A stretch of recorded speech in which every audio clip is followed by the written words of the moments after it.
Conocer la persona de Jesucristo es el objeto principal desde la perspectiva bíblica. ¿Quién es Jesucristo?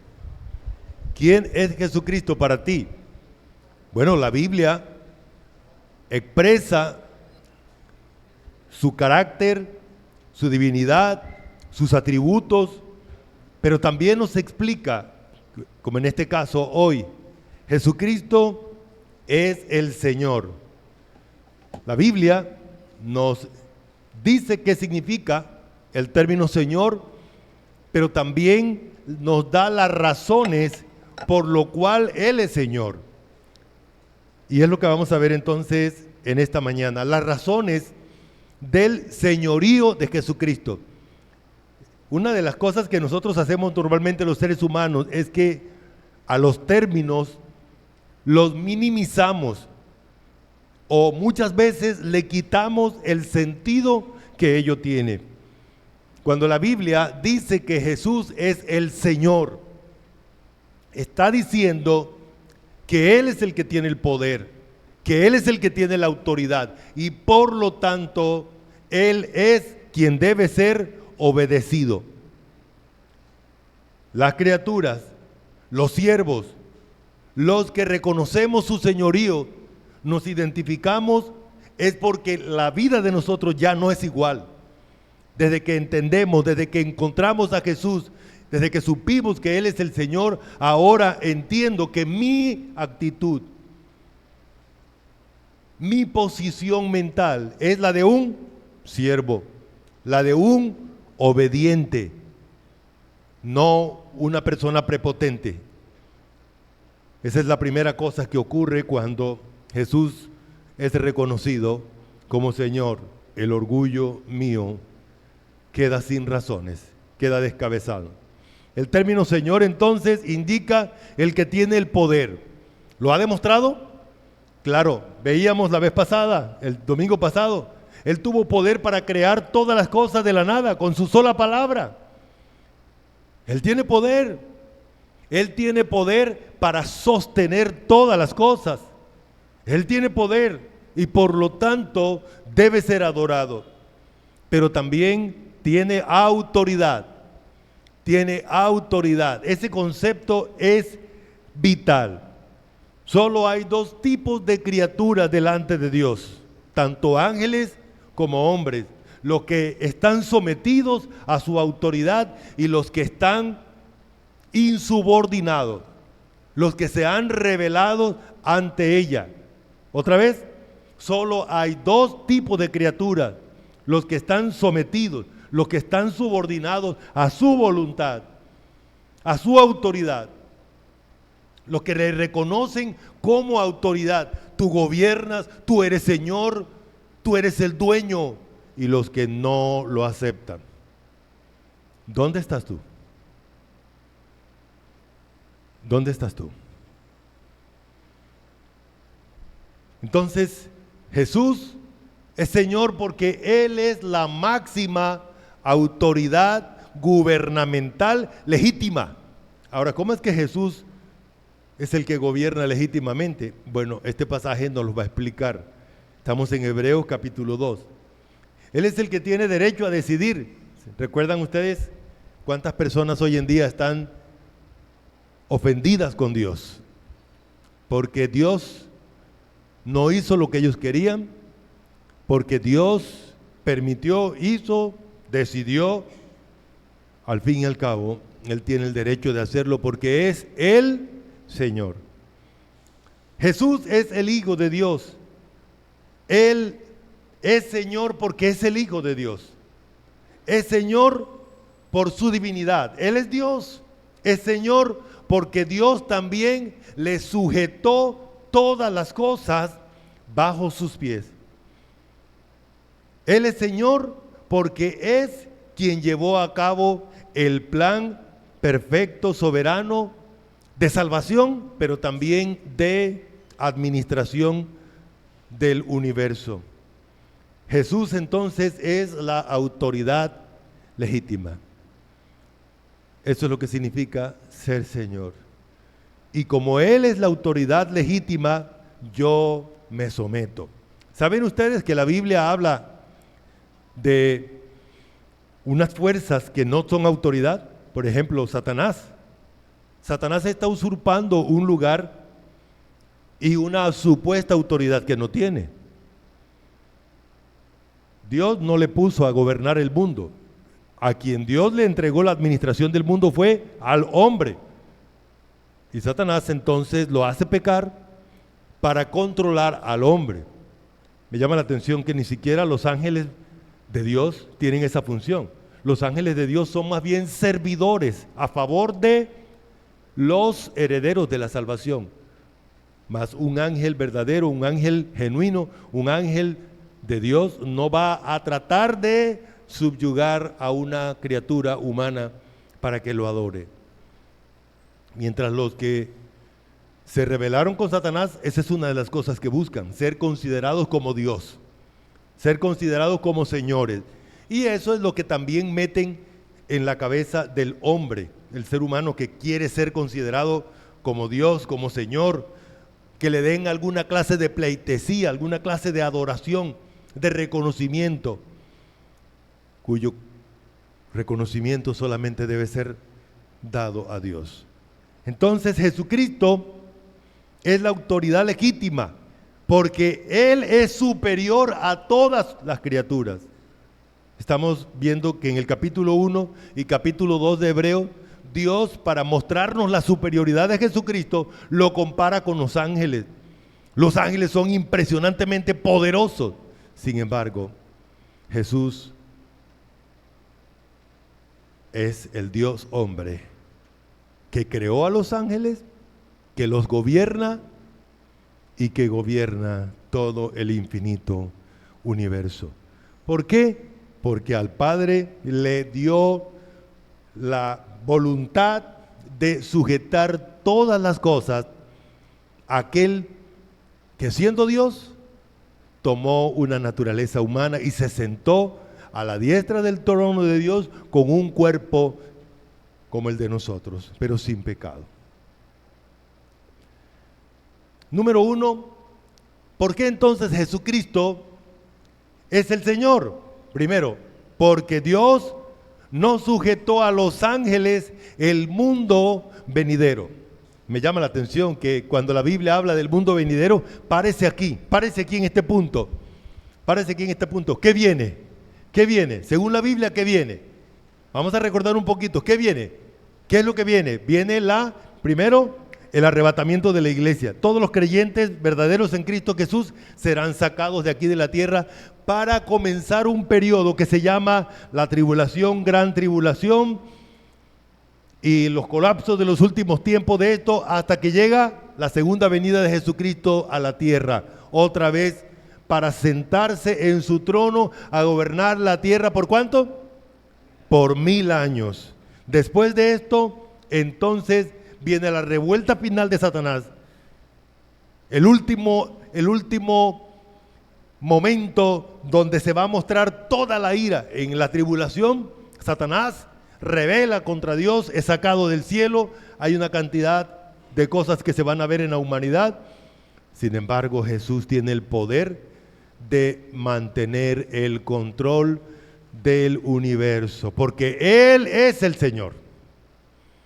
Porque Él es el Señor.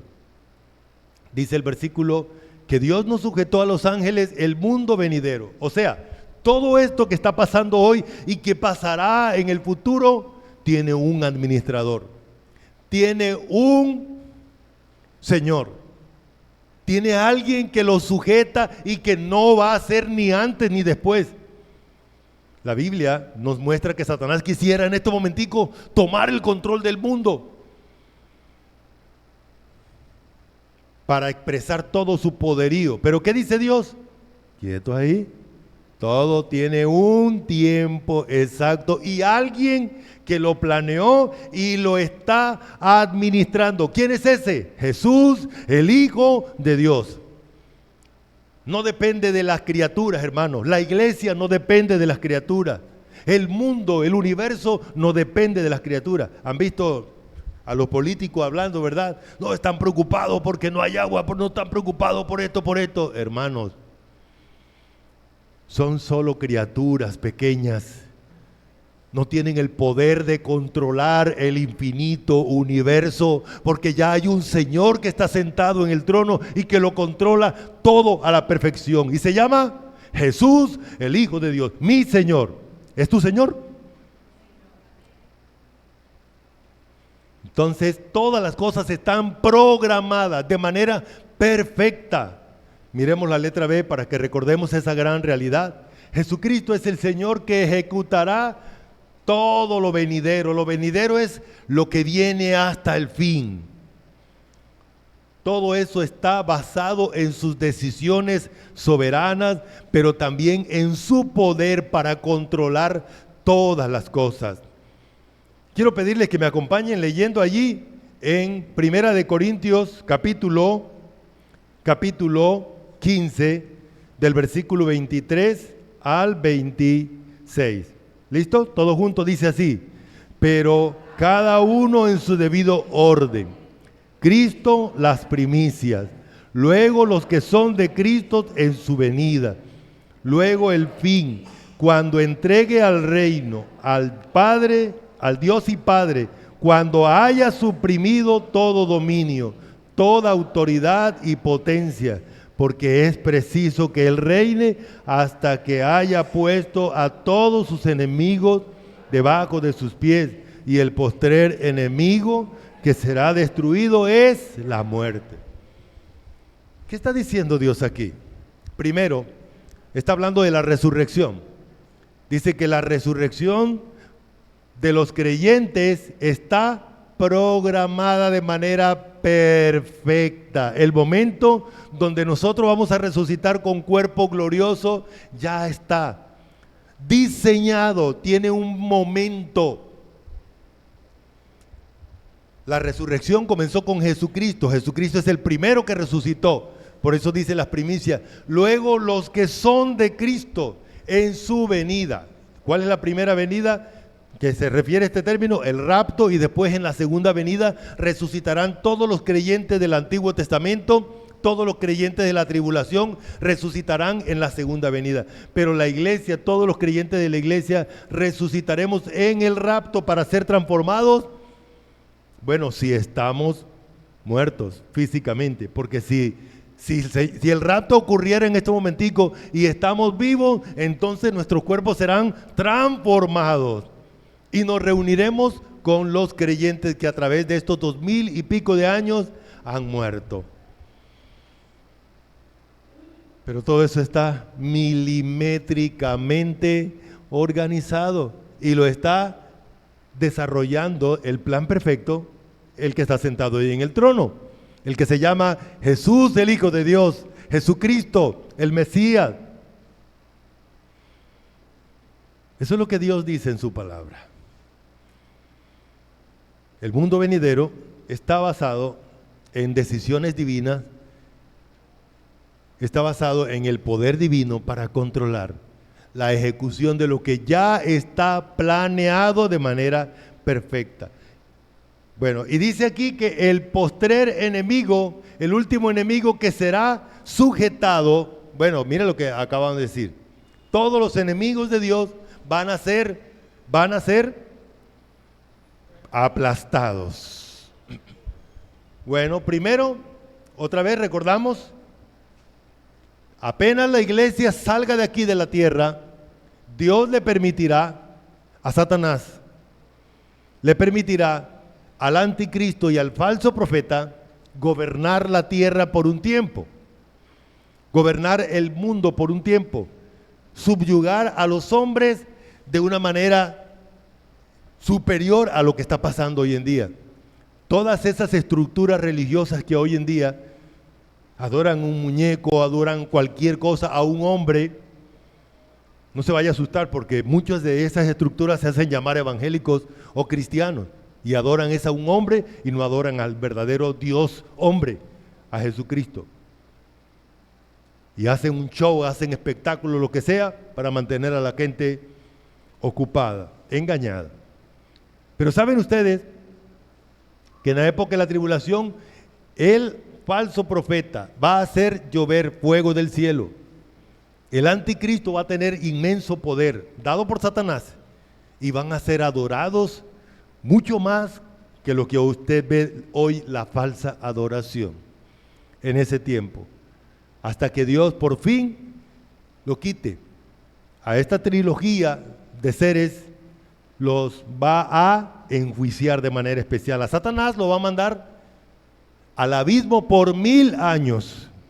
Primero, al falso profeta y al anticristo los va a mandar directos al infierno. Serán los primeros seres que caigan ahí en el infierno. Después del milenio, Dios le da otra vez libertad a Satanás para que recoja a todos los incrédulos del mundo que se rebelen. Se me pasaba. En la tribulación los hombres se van a rebelar contra Dios y van a hablar blasfemias que nunca lo han hecho con la intensidad que lo han hecho. Los hombres siempre han blasfemado contra Dios, pero en la época de la tribulación lo van a hacer con mayor intensidad, incitados por esta trilogía que ya hablamos. Y al final, después de la tribulación, después del milenio, otra vez se levantan los hombres y Satanás, y Dios aplasta toda sublevación contra el señorío suyo. Y luego manda a todos los incrédulos. Por eso dice el versículo, y el postrer enemigo que será destruido es la muerte. ¿Eso qué significa? La muerte es el estado eterno donde van a pasar los que no creen en Él, los que se rebelan contra Él en un lugar llamado lago de fuego. Ahí va a estar Satanás, sus ángeles, pero también los hombres que se rebelan contra Dios y contra el señorío de Jesucristo. Número 2. Jesús es Señor porque Dios le coronó. Dios le coronó de gloria y de honra. Dios le coronó de gloria y de honra. Bueno, voy a pedir que ustedes, y quiero pedirles que por favor lean fuerte para que el micrófono capte la voz de ustedes. Vamos a leer Hebreos 2, versículos 6, 7 y Salmos 144, versículo 3. ¿Listo? 1, 2, 3.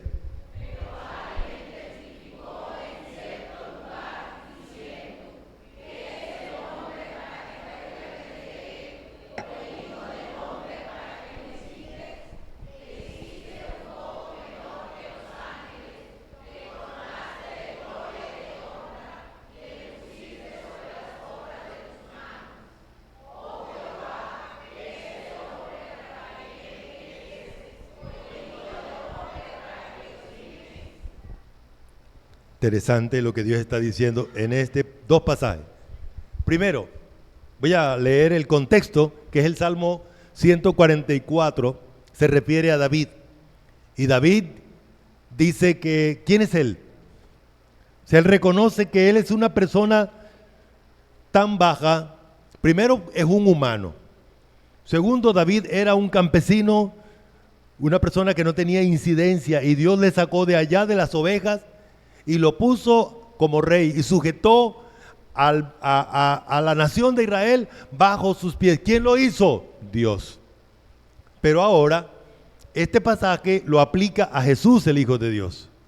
La primera cosa que Dios hace es que Dios no busca a otra criatura como los ángeles para que su Hijo tomara esa forma, sino que tomó al ser humano. El hecho de que Dios decidiera que su Hijo se hiciera hombre, aquí hay dos expresiones. La primera, como dice Filipenses capítulo 2, que el Señor Jesús no estimó el ser igual a Dios como cosa que aferrarse, sino que se despojó a sí mismo, haciéndose obediente, haciéndose hombre, tomó la forma humana. O sea, ¿se da cuenta? Nosotros, en comparación con los ángeles, un ángel puede atravesar los 3 cielos en un momento y llegar allá, hasta el 3er cielo. Venir acá. Tiene mucho poder. y nosotros estamos pegados a la tierra. Un ángel no necesita comer. Como nosotros estamos humillados porque necesitamos comer. Tenemos que estar pegados a la tierra. De la tierra viene nuestro sustento. De la tierra viene todo. Tenemos que comer tierra a cada momento. Es más, si nos subimos de la tierra y nos damos un totazo, el cuerpo de nosotros no aguanta. ¿Se da cuenta? Los ángeles no. Ellos no se caen, no se tropiezan. Son seres impresionantemente poderosos,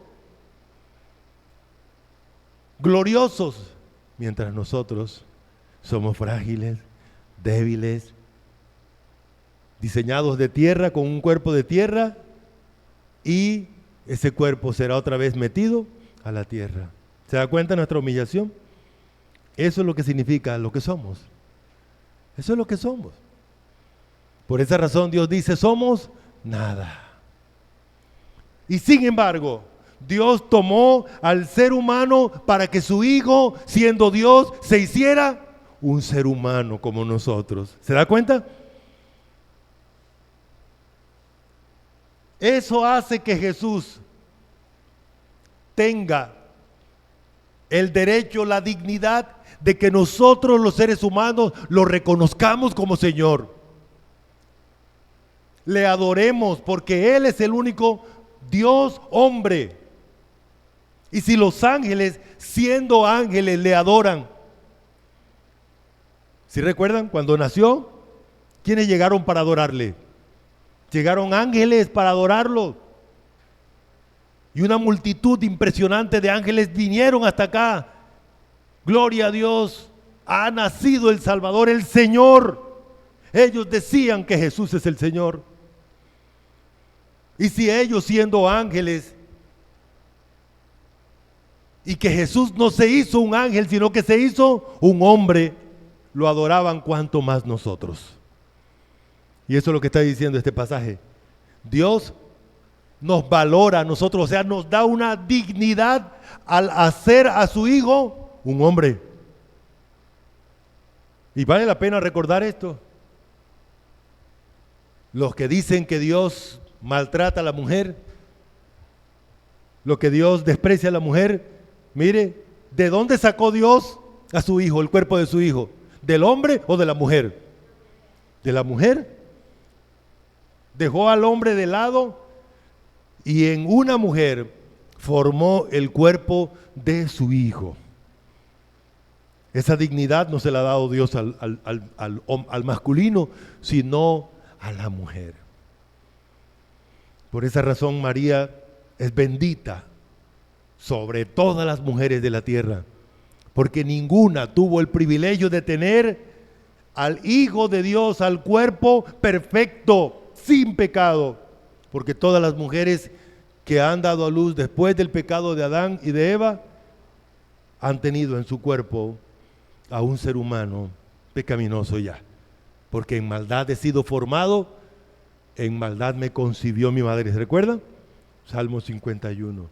Pero María tuvo el privilegio de darle pecho a aquel ser que luego iba a sentarse en el trono. Ese privilegio solo lo tuvo esa mujer especial, María. Entonces, Dios le da al ser humano una dignidad impresionante al hacer a su Hijo un hombre. Dios se hace hombre para estimarlo, para demostrar que Dios ama al hombre. Mire lo que dice: ¿quién es el hombre para que lo estimes? Esa es la verdad. Y saben ustedes, aquellos que reconocemos a Jesús como Señor, toda la vida nos preguntamos, como el salmo, como el pasaje que veíamos ahí en el himno 343. No sé por qué la gracia del Señor en mí Él quiso demostrar, porque cuando yo era pecador, su vida Él vino a dar.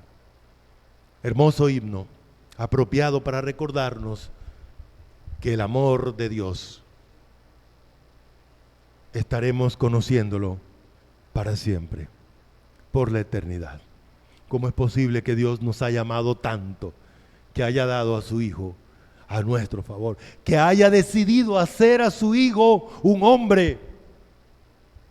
Nosotros no lo merecíamos, siendo que los seres humanos somos menores que los ángeles en poder, en capacidad, y Dios hizo a su Hijo un hombre como nosotros. Y después de hacerlo hombre y de llevarlo a la cruz a morir por nuestro pecado, ¿qué hizo Dios? Lo coronó de gloria y de honra. ¿Cómo? Sentándolo a su diestra y entregándole todo el dominio al que ahora es Dios y hombre. Él siempre ha sido Dios, pero ahora tomó un cuerpo humano diferente a su naturaleza divina. Dios lo puso sobre todas las obras de sus manos, a Jesús. Así que toda criatura en este momento está bajo la administración ¿de quién? De Jesús. Él es Señor porque Dios le coronó de gloria y de honra. Número 3. Dios le sujetó todas las cosas, por eso Él es Señor. Vamos a mirar lo que significa eso. Quiero pedirles que me acompañen leyendo este versículo 8. Todo junto, dice así: todo lo sujetaste bajo sus pies, porque le sujetó todas las cosas, nada dejó sujeto a Él. Pero que todas las cosas, bueno, ¿qué está diciendo Dios ahí? ¿Cuántas cosas le sujetó? Vamos a recordar un poquito lo que significa. La Biblia llama mucho la atención el concepto de cabeza y pies. La cabeza es la que administra, la que gobierna los pies. Los pies no se mueven solos. Los pies no se mueven solos. Los pies andan porque la cabeza le da la orden para dónde van. Segundo, la cabeza significa lo que está arriba. ¿Y Jesús está dónde? En la cúspide del gobierno universal. Él está sentado allá, en lo más alto de la majestad. Y desde allí administra todo. La palabra sujeto significa que todo está ordenado debajo de Él. Debajo de Él. Hay un sistema de gobierno. La palabra sujeción significa que hay un sistema de gobierno que está dirigiendo, que está gobernando, que está controlando, que está administrando todo, absolutamente todo. Y ese gobierno está en cabeza de Jesucristo. Por eso Él es Señor, porque Dios les puso debajo de su control, debajo de sus pies, debajo de su administración, todas las cosas. Pero el versículo dice que todavía no vemos todas las cosas sujetas a Él, pero que todas las cosas van a ser sujetas. Ya les recordé lo que pasará. Todavía Satanás está haciendo su trabajo de rebelión. La máxima expresión de rebelión será en la tribulación y después en la revuelta final. Y Dios, en su plan perfecto, ha decidido permitir esto para luego sofocarlo y organizarlo todo, sin perder el control de nada, porque a Él le plació hacerlo así.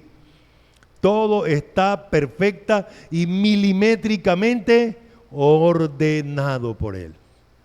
Si estamos, a eso se refiere entonces esta parte. Número 4, bueno, ahí en el número 3 voy a leer, dice: porque es preciso que Él reine hasta que haya puesto a todos sus enemigos debajo de sus pies, y el postrer enemigo que será destruido es la muerte. Apocalipsis 20:13 nos explica a qué se refiere eso. Después de el milenio, cuando el Señor Jesús se siente en su trono a juzgar a todos los rebeldes, ahí va a hacer que todos los seres humanos, estén donde estén, lleguen delante de Él para darle el veredicto final. Dice Apocalipsis 20, el mar entregó los muertos que habían en él. Y la muerte y el Hades entregaron los muertos que habían en ellos. Y fueron juzgados cada uno según sus obras. Y la muerte y el Hades fueron lanzados al lago de fuego. Esta es la muerte segunda. La muerte es un estado espiritual, pero la muerte también es un lugar donde van a estar los muertos. ¿Dónde están? Hay un lugar donde están los que no son creyentes. El alma de ellos está en un lugar que se llama Hades, el lugar de los muertos. El alma de ellos está ahí. Algunos, el cuerpo de ellos está disuelto en el mar, mojado. Recuerde que somos polvo. Algunos de ellos están en el polvo de la tierra y van a ser sacados, porque los que no creen en el Señor van a estar con su cuerpo y con su alma en el lago de fuego, en la muerte segunda. Ese es el lugar donde van a pasar la eternidad. Pero antes tienen que ser juzgados. ¿Cómo se llama ese evento donde van a ser juzgados todos los que no creyeron? El juicio del gran trono blanco. Ahí entonces Jesús termina su tarea administrativa, porque ya todos los enemigos han sido puestos en su lugar. A eso es lo que se refiere Dios cuando dice que todavía eso no ha pasado. Todavía todos los enemigos no han sido puestos en su lugar. Pero ya eso está programado. Y cada cosa va a ser llevada a cabo porque Jesucristo es el Señor. Todo está sujeto bajo sus pies. Ahora sí, Jesús es el Señor porque es el único Dios que se hizo hombre para poner su vida en rescate por nosotros. Dice el versículo 9, pero vemos aquel que fue hecho un poco menor que los ángeles, a Jesús, coronado de gloria y de honra, a causa del padecimiento de la muerte, para que por la gracia de Dios, ¿qué pasó? Gustase la muerte por todos nosotros. Y dice allí en Efesios 5:2, y andad en amor como también Cristo nos amó y se entregó a sí mismo por nosotros, ofrenda y sacrificio a Dios en olor fragante. Jesús es Señor porque es el único que entregó su vida y la volvió a tomar. Jesús es el Señor porque es el único que murió por nuestros pecados y salió vencedor. Y salimos nosotros también vencedores por causa de aquel que nos amó. Fue hecho hombre, menor que los ángeles. Fue hecho hombre, ¿para qué? Como Dios no podía morir, pero como hombre, entonces padeció la muerte, padeció el desprecio, padeció el dolor de llevar nuestros pecados. Fue la expresión de la gracia de Dios, como dice el versículo, por la gracia. Entonces murió por nuestros pecados. Fue coronado de gloria y de honra después que murió. Pues que murió, resucitó y ahora sí se sentó como hombre, porque ya como Dios tenía su trono ahí. Nunca dejó de ser Dios para hacerse hombre. ¿Sí estamos? Vamos a enfatizar esta partecita. Jesús es el único de la Trinidad que tomó una naturaleza distinta a la de Él. Tomó una naturaleza humana para poder morir por nosotros. ¿Sí estamos? No son dos personas, es una sola persona. Jesús, el Hijo de Dios. El término Jesucristo se refiere entonces a las dos naturalezas que tiene la persona. Jesús es Señor porque Él es la causa de todas las cosas. Bueno, vamos a leer juntos otra vez Hebreos 2, 10 y Colosenses. ¿Listo? ¿Me acompañan? Dice así: porque convenía a aquel por cuya causa son todas las cosas y por quien todas las cosas subsisten, que habiendo de llevar muchos hijos a la gloria, perfeccionase por aflicciones al autor de la salvación de ellos. Él es la imagen del Dios invisible, el primogénito de toda creación, porque en Él fueron creadas todas las cosas, las que hay en los cielos y en la tierra, visibles e invisibles, sean tronos, sean principados,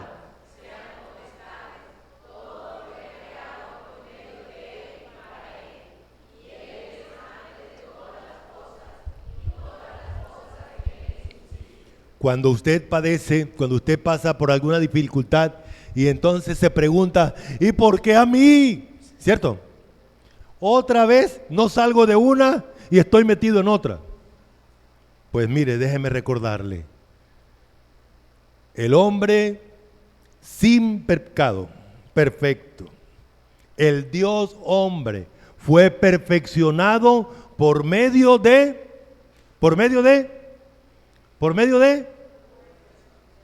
no, otra vez, miremos la pantalla, yo les pregunto, ustedes fue perfeccionado por medio de, ya casito, ese es el primer ensayo, fue perfeccionado por medio de, bueno, ese es el segundo ensayo, pero vamos a dejar hasta ahí. ¿Está oyendo lo que Dios dice? Cuando usted pasando por un momento de aflicción, recuerde qué está pasando en usted. ¿Qué está pasando en usted? ¿Qué está pasando en usted? ¿Está haciendo? Mire el texto. Cuando está pasando por alguna aflicción, un hijo de Dios, los que somos según el modelo de Cristo, ¿qué es lo que está pasando en nosotros? ¿Estamos siendo? Ahora sí, eso. Entonces no se deje abrumar en la mente. Recuerde esa realidad. Estamos siendo perfeccionados, así como el Hijo de Dios. Y si yo, un inmundo ser humano, paso por momentos de aflicción porque lo necesito más que todo, cuánto más el Hijo de Dios, que sin pecado fue perfeccionado. Él es la causa de todas las cosas. Él creó todo. Él sostiene todo. Todo fue creado para Él. Todo fue creado para Él. Y ahí también quiero que utilicemos mucho esta reflexión, hermanos. ¿Tienes una esposa? Permíteme recordarte que esa esposa no es tuya. ¿Tienes un marido? Ese hombre no te pertenece, porque ese hombre fue creado para Cristo Jesús. La causa fue Él y no tú. La niñez de nosotros nos hace creer que todo nos pertenece, que todo es para mí, para que me satisfaga a mí. No, hermano. Todo fue creado para Jesús, el Hijo de Dios. Y a Él le plació crear cada cosa. Otra cosita. Él se satisface al hacernos así. Miren la diferencia que hay entre nosotros. Usted es diferente. Y así Dios te diseñó para Él satisfacerte. Te hizo hombre porque a Él le plació, le satisface. Porque es para Él, para cumplir un rol para Él. ¿Sí estamos? Los hijos no son mis hijos. Son herencia de Jehová. Los hijos no son de nosotros, hermanos. Los papás tampoco son de nosotros. Todo es de Él.